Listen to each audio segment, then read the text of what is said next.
Well, hi guys, my name is Aprajita and welcome back to vidyarthi.in। उम्मीद है आप सब अच्छे हो and you all are fit and fine। So guys, हम इस वीडियो के साथ MCQs करेंगे आपके चैप्टर नंबर 5 से which is mineral and energy resources आपकी जियोग्राफी की बुक से। So guys you know that ई विद्यार्थी के अंदर सारे के सारी जितना भी आपका स्टडी मटेरियल ज़रूरी होता है सब कुछ ई विद्यार्थी में मौजूद है। सो ज़रूर इसको एक बार चेकआउट करना। अलॉन्ग विद दैट आज यार हम लोग स्टार्ट कर देते हैं फटाफट से हमारा MCQ को। सबसे पहला क्वेश्चन हमें क्या बताया जा रहा है, कोडरमा गाया हजारीबाग बेल्ट ऑफ जो झारखंड है वहां पे कौन सा मिनरल पाया जाता है, मतलब लीडिंग प्रोड्यूसर कोडरमा गाया हजारीबाग का कौन सा है। तो यहाँ पे क्या चार हमको ऑप्शन दिए हैं। सबसे पहला है बॉक्साइट, आयरन ओर, कॉपर और माइका। बॉक्साइट की बात करी जाए गाइस, बॉक्साइट आपको देखा जाए तो उड़ीसा में ही मिलेगा, ज्यादातर उड़ीसा में मिलता है और झारखंड के कुछ जगहों पे भी मिलता है, जैसे कि पंचपटमली डिस्ट्रिक्ट में भी मिलेगा आपको, ठीक है। और आयरन ओर की बात करें तो ये भी आपको उड़ीसा में मिलेगा, दुर्गापुर, बस्तर, चंद्रपुर में मिलेगा, ठीक है, और छत्तीसगढ़ और महाराष्ट्र में भी मिलेगा।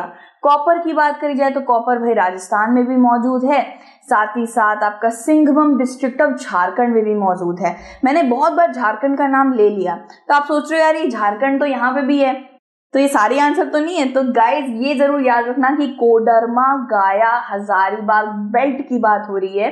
कोडरमा गाया हजारीबाग बेल्ट में माइका की प्राप्ति होती है, माइका ज्यादा मात्रा में मिलता है। साथ साथ माइका गाइज छोटा नागपुर, प्लेटू, नेल्लोर, अजमेर और आंध्र प्रदेश जैसी जगहों पे भी मिलता है, ठीक है। तो कोडरमा गाया का नाम सुनते सबसे पहले भाई माइका पे लगा देना, ठीक है। 2 वाला करते गए हमारा, विच of the following mineral is a fossil fuel. Fossil fuel क्या होता है गाइस, जो पृथ्वी के नीचे अपना अलग ही जियोलॉजिकल प्रोसेस से बनने वाली चीज होती है। नेचुरल गैस, पेट्रोलियम, चारकोल, ये इसके उदाहरण होते हैं। इसे बनने में हजारों वर्ष लग जाते हैं, you can say 50 to 200 millions भी लग जाते हैं। सो गाइस फॉसिल फ्यूल इसमें से कौन सा है, तो हमारे 4 ऑप्शन है, कोल, जिरकॉन, यूरेनियम और बैरियम। तो सबसे पहले बता दूं coal will be the right answer. जैसे आपको कोल, नेचुरल गैस या पेट्रोलियम मिले सबसे पहले लगा देना। फॉसिल फ्यूल हम बहुत छोटी क्लास से पढ़ते आ रहे हैं। कोल हमारे जो जंगल होते हैं ना, जंगलों के दलदल के नीचे बनता है, इसको बनने में भी काफी हजारों वर्ष लग जाते हैं और इसका भी अपना अलग ही जियोलॉजिकल प्रोसेस होता है। So it's a fossil fuel. और बाकी की बात करें तो यार जिरकॉन एक चीप डायमंड है, एक तरीके से आप कह सकते हो डायमंड की जगह इसको इस्तेमाल करते हैं। ये एक जेमस्टोन है, इससे ज्वेलरी बनाते हैं, हजारों सालों से इसका इस्तेमाल होता आ रहा है, ठीक है। और यूरेनियम की बात करें तो यूरेनियम एक न्यूक्लियर रिएक्टर है, न्यूक्लियर पावर प्लांट्स में इसका इस्तेमाल होता है एज अ फ्यूल, ठीक है, और इससे इलेक्ट्रिसिटी भी बनाई जाती है। साथ ही साथ बैरियम की बात करें तो बैरियम एक सॉफ्ट सिल्वर मेटल है और इसको पेंट, ग्लास मेकिंग में इस्तेमाल करा जाता है। अब भाई हमें हमारा आंसर तो मिल गया, आगे बढ़ते हैं जल्दी से क्वेश्चन नंबर 3 के साथ। तो क्वेश्चन नंबर 3 क्या बोल रहा है guys, Orissa is the leading producer of which ore of the following. तो कौन सा मिनरल इसमें से उड़ीसा सबसे ज्यादा लीडिंग प्रोड्यूसर है, सबसे ज्यादा कौन सा प्रोड्यूस करता है। तो 4 है हमारे, कॉपर, माइका, मैंगनीज ओर और आयरन ओर। अब यहाँ पे 2 चीजें तो थोड़ा कंफ्यूज कर देंगी आपको। सबसे पहला तो ये गाइस कि सबसे पहले आपको दिमाग में आयरन ओर आएगा कि आयरन ओर सबसे ज्यादा उड़ीसा में होता है, क्योंकि एक चार्ट भी बना आपकी बुक में, उसमें 52% उड़ीसा आयरन ओर करता है, वो लिखा हुआ है।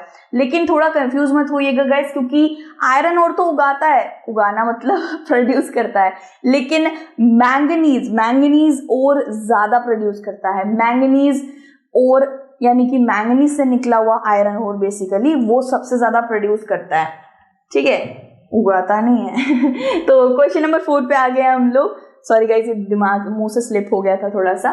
4th वाला guys, which of the following is a non metallic mineral, ठीक है। नॉन मेटालिक मिनरल क्या होता है भाई, अब नॉन मेटालिक मिनरल होता है जिसके अंदर मेटालिसिटी है ही नहीं, यानी कि हीट और इलेक्ट्रिसिटी वो कंडक्ट कर ही नहीं सकता। तो इनमें से कौन सा ऐसा है भाई, 4 है, लेड, टिन और copper. Lead, tin, copper. Guys ये नॉन फेरस है, फेरस है सब कुछ, लेकिन नॉन फेरस और फेरस दोनों ही मेटालिक होते हैं। सो इसमें से सिर्फ एक है लाइमस्टोन जो नॉन मेटालिक कहलाएगा, लाइमस्टोन, ग्रेनाइट, सैंडस्टोन, ऐसा कुछ भी आएगा गाइस तो वो नॉन मेटालिक कहलाएगा।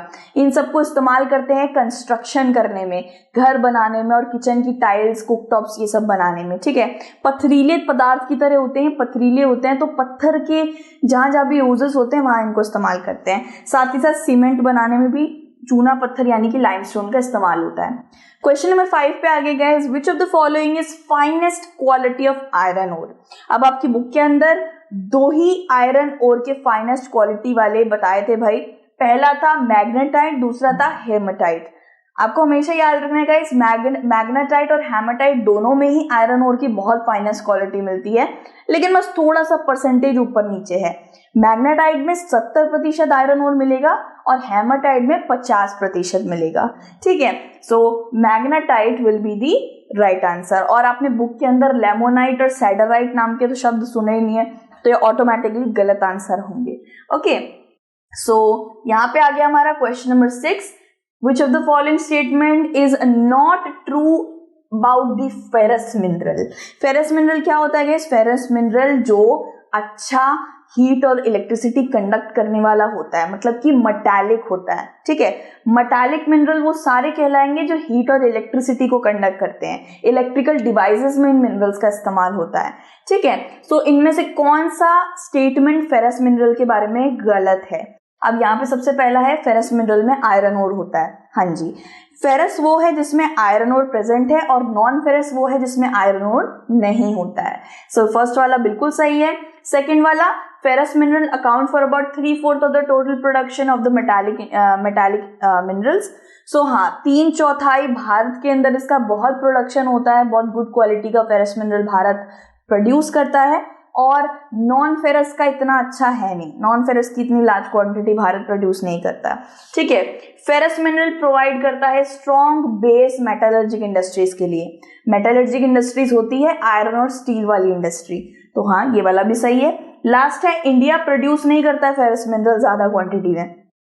अभी तो सेकंड वाला में हमने पढ़ा कि 3/4 प्रोड्यूस करता है, सो ये वाला हमारा गलत बता रहा है। इंडिया फेरस मिनरल बहुत ज्यादा मात्रा में प्रोड्यूस करता है, नॉन फेरस प्रोड्यूस नहीं करता ज्यादा। ठीक है, 7th वाला है, इनमें से कौन सा नॉन फेरस मिनरल है? नॉन फेरस मिनरल क्या होता है? जिसमें क्या है? आयरन नहीं है। ठीक है, लेकिन ये मेटालिक होता है, हीट और इलेक्ट्रिसिटी दोनों कंडक्ट करता है। आपको एक चीज में कंफ्यूज नहीं होना गाइस कि नॉन फेरस और फेरस में क्या अंतर है। बस एक छोटा सा अंतर है कि फेरस में है आयरन और दूसरे में आयरन नहीं है। ठीक है, बाकी मेटालिक दोनों ही होते हैं, हीट इलेक्ट्रिसिटी कंडक्ट करने वाले दोनों ही होते हैं।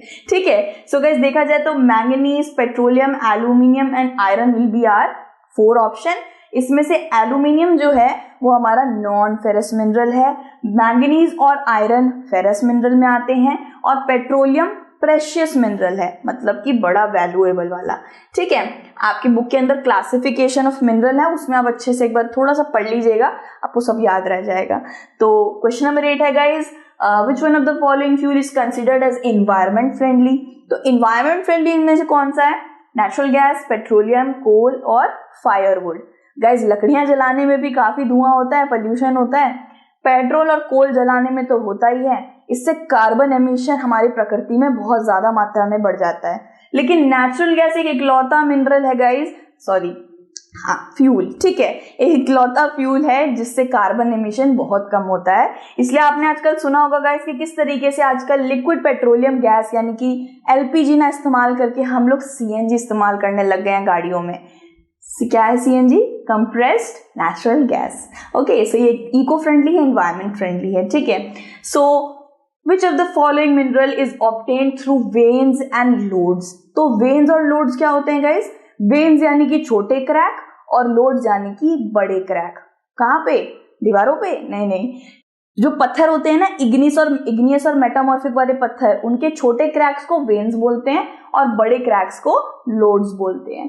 सो गाइस यहाँ पे 4 ऑप्शन है, कोल, बॉक्साइट, निकल और लेड। तो निकल माइनिंग करने पर मिलता है, बॉक्साइट का अलग एक इरोजन और वेदरिंग का प्रोसेस होता है, वो पत्थर के टूटने और बिखरने से वापस से बन के फिर वैसे वो बनता है। और कोल कोल यानी कि जो कोयला होता है वो तो जंगलों के दलदल के नीचे बनता है। सो रह क्या गया?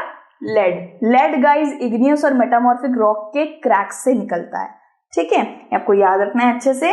और फिर क्वेश्चन नंबर 10 हमारा लास्ट क्वेश्चन है, which one of the following states has the largest wind farm cluster? Wind farm cluster क्या होता है? वो जो बड़े बड़े आपने ऐसे 4 पेडल वाले, पेडल नहीं बोलना सही रहेगा, ऐसे बड़े बड़े ऐसे होते हैं ना पंखे जैसे, वो इतने सारे जो विंड फार्म्स जो होते हैं वो आपको सबसे ज्यादा कहाँ मिलेंगे? तो गाइस तमिलनाडु के अंदर कन्याकुमारी डिस्ट्रिक्ट में आपको विंड फार्म क्लस्टर सबसे ज्यादा मात्रा में मिलेंगे। बाकी राजस्थान, गुजरात और Himachal Pradesh will be not the right answer. सो तमिलनाडु आते ही भाई उस पर लगा देना है हमको। ओके, 10 आउट ऑफ 10 मैंने अपने लिए क्लैप कर लिया। सो यहाँ पे आप देख सकते हो सारे आंसर्स ऐसे करके चेक कर लीजिएगा। यहाँ पे आपको मार्क्स मिल गए हैं भाई 50 आउट ऑफ 50, 5 मार्क्स के सारे थे। ओके, सो ऐसे ही करके यार आप भी ट्राई करिएगा, इसी तरीके से सारे एमसीक्यूज को ट्राई करते रहोगे, प्रैक्टिस करते रहोगे, बहुत ही अच्छे से एमसीक्यूज कर लोगे तो बिल्कुल टेंशन नहीं है, बिल्कुल दिक्कत नहीं होगी, आराम से एग्जाम करके आओगे।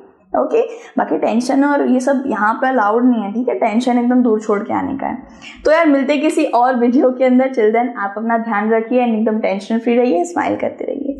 जय हिंद एंड बाय बाय।